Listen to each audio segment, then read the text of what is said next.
Atenção, estou falando diretamente do Monte Rinjani, Indonésia, onde ocorreu o acidente com Juliana Marins. Dossiê completo no canal do Eliésio Souza. Assista agora.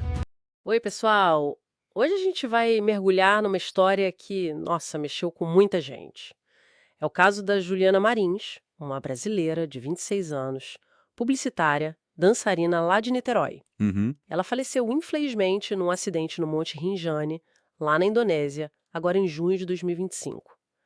Recebemos um material bem detalhado, um dossiê mesmo, e a ideia é analisar isso juntos, né? Tentar entender o que aconteceu. Exato. E só para situar quem está ouvindo, o Rinjani é, assim, o segundo maior vulcão da Indonésia. Fica na ilha de Lombok. Certo. E a Juliana, ela estava num mochilão, sozinha, pela Ásia. Desde fevereiro já tinha rodado Filipinas, Tailândia, Vietnã. Uma viagem longa. Uma aventura mesmo. Pois é. E essa nossa análise, então, vai se basear nesse material que a gente recebeu para tentar esclarecer os fatos do acidente e também os desafios enormes que foram enfrentados no resgate. Isso. Sobre a Juliana, a idade dela. 26 anos, né? Chegou a sair 24, 27 em alguns lugares, mas parece que 26 é o correto. Essas primeiras notícias, às vezes, têm essas inconsistências. Sim. Ela era de Niterói, como eu disse, formada em publicidade pela UFRJ e também era dançarina de pole dance, super talentosa pelo que vi. Tinha um perfil no Instagram, @ajulianamarins, Com bastante seguidor, né? quase 85 mil. E o último post dela foi dia 10 de junho, várias fotos da Indonésia lindas, com a legenda Never Try, Never Fly. Tipo, nunca tente, nunca voe. Bem marcante essa frase, né? E tem uma outra citação dela de um post um pouco antes, acho que de maio, que eu achei muito forte. Qual? Ela escreveu algo como: fazer uma viagem longa sozinha significa que o sentir vai ser sempre mais intenso e imprevisível do que a gente está acostumado. E tá tudo bem. Nunca me senti tão viva. Nossa, isso diz muito sobre ela, né? Sobre essa busca por intensidade, por viver plenamente. Totalmente. Conecta direto com essa persona aventureira. Essa disposição para ir além.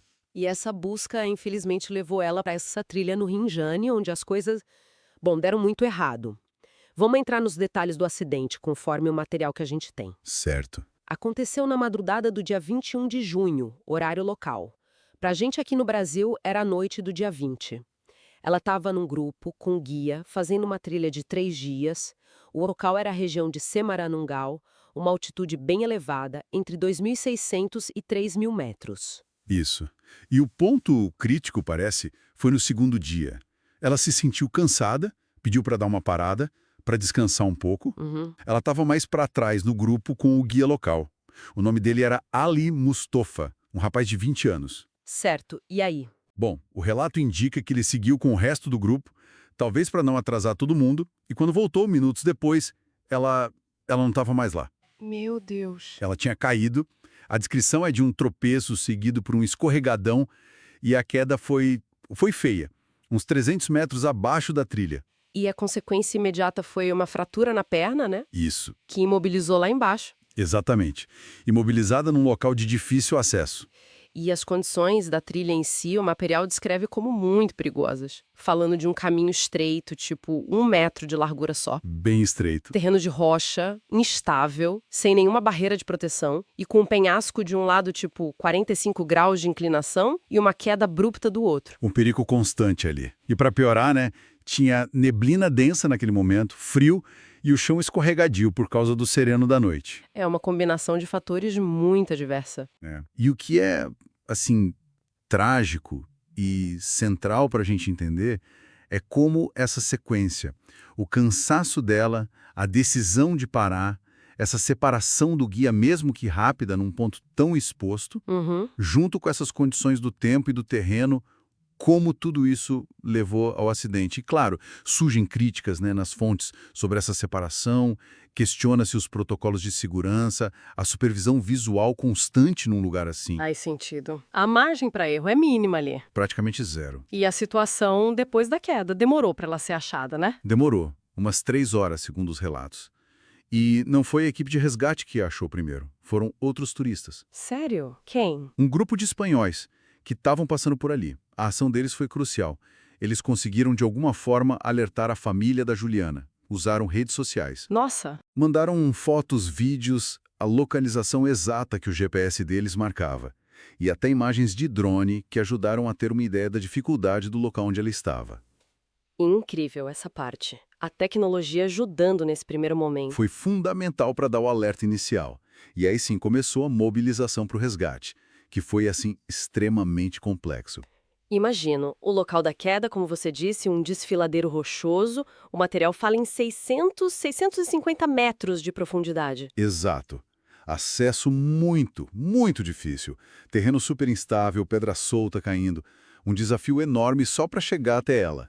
E além do terreno, o clima continuou ruim, né? A neblina persistiu. Sim, neblina densa, ventos fortes e o chão ainda escorregadinho.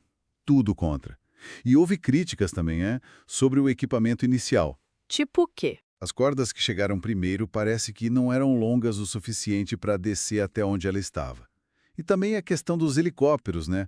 A ausência deles nas primeiras horas foi apontada como um problema logístico sério. Poxa, que angústia! Mas apesar de tudo isso, houve uma mobilização grande, né? Houve sim. 6 equipes de resgate foram acionadas. No total, 48 profissionais. E incluiu um grupo chamado Esquadrão Rinjani. Que esquadrão é esse? Pelo que eu entendi, são especialistas locais. Gente muito experiente em operações de risco naquela montanha específica. Então, assim, apesar das barreiras, o esforço foi considerável. Entendi. Bom, então resumindo tudo que a gente viu nesse material. Temos a Juliana, uma jovem cheia de vida, numa jornada de aventura. Uhum. Aí vem a queda, num lugar perigosíssimo, com clima péssimo. Ela fratura a perna, fica imobilizada. Outros turistas a localizam usando tecnologia. Exato. Muito triste, né? Muito. E se a gente tenta olhar para isso de uma forma um pouco mais ampla, sabe? Esse caso, ele joga a luz numa tensão que existe hoje em dia. Que tensão. Entre essa vontade que muita gente tem de buscar aventura, de ir para lugares remotos, e os riscos que isso envolve.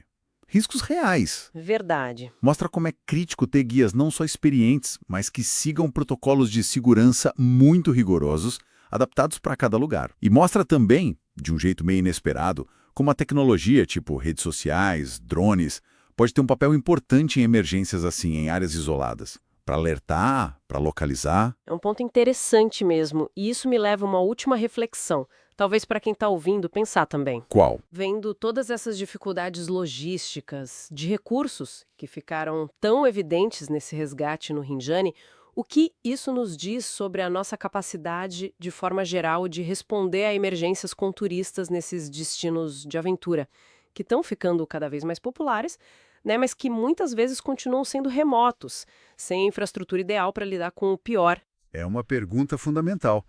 A busca pela aventura cresce, mas a rede de segurança acompanha. No mesmo ritmo? Fica aí a questão.